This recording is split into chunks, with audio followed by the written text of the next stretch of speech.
तर आपण सांगाल ती शिक्षा भोगायला मी तयार आहे.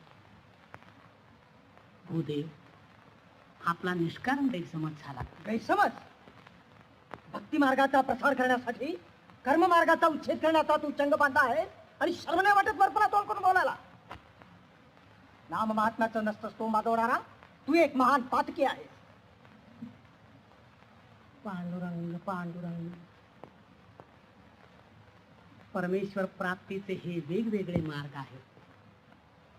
एक खडतर आहे, एक साधा आहे. ईश्वराला शोधण्यासाठी कठीण योग केला पाहिजे किंवा त्याला प्रसन्न करण्यासाठी पूजा अर्चादी कर्म केली पाहिजे.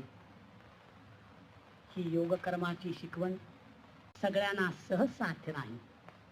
अगदी सामान्य आणि व्यवहारी लोकांसाठी भक्ती मार्ग आहे.